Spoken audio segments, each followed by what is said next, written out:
Man, now we're getting into my real passion. We're talking about smallmouth this afternoon. Smallmouth? Anybody like smallmouth? It's a North American fish. He's a clear water fish. Now that's not to say that smallmouth can't exist in off-colored water situations or do well in those situations, but they are sight feeders. So they tend to thrive in clear water situations. They tend to get big and multiply in clear water situations. It's that sparse mix of grass in between the rocks that makes the perfect habitat for smallmouth. And flats, man, flats. Smallmouth love flats. I don't care if it's 2 feet of water or if it's 100 foot of water. Flat water is where a smallmouth lives. They love to roam those flats and chase fish up onto little tiny rock piles or little tiny grass clumps.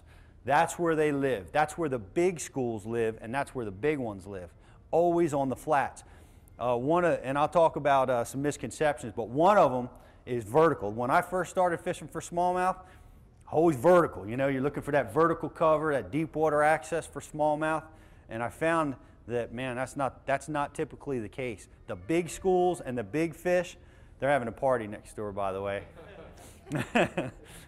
The big fish, they're located on the flats, and so that's where I spend my time looking for them. Now, we talked yesterday, talked a little bit about spawning. It takes place earlier than largemouth from a temperature perspective. But see, here's the neat thing about it. The largemouth will spawn in 60 degrees or more, generally speaking. Smallmouth will spawn in 50 degrees or more, generally speaking. But smallmouth spawn a lot deeper than largemouth.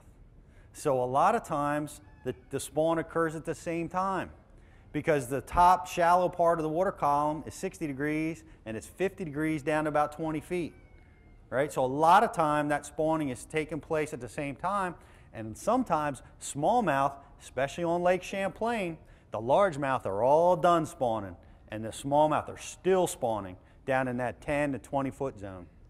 And they'll spawn deep. I mean deep. 20, 30 feet is not uncommon to see spawning smallmouth, especially on the very, very clear water that we have up here. But you can also find them spawning in 12 inches.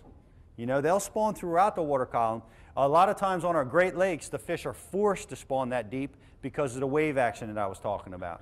So they've got to get themselves down for safety and for protection of the eggs so that they're not all churned up when the wind starts blowing. I was on a pattern one year using a 1 ounce jigging spoon, catching big smallmouth, well, big smallmouth for that lake, 2.5, 3 pounders, on a break line that went from 90 to 100 feet. 90 to 100 feet deep, okay? And that's where you're going to find the fish in the summer. You're going to find them on those deep zones. But remember when I talk about flats? That was the key. This was a huge flat. It was literally the bottom of the lake, the absolute bottom of Lake George, and there was a little break line that went from 90 to 100 feet, and those fish were cruising that, swimming around that bottom, feeding on smelt, all that deep water bait fish. That's what they were feeding on, and I was catching them relating to that little tiny break line on the flat part of the lake, the very bottom.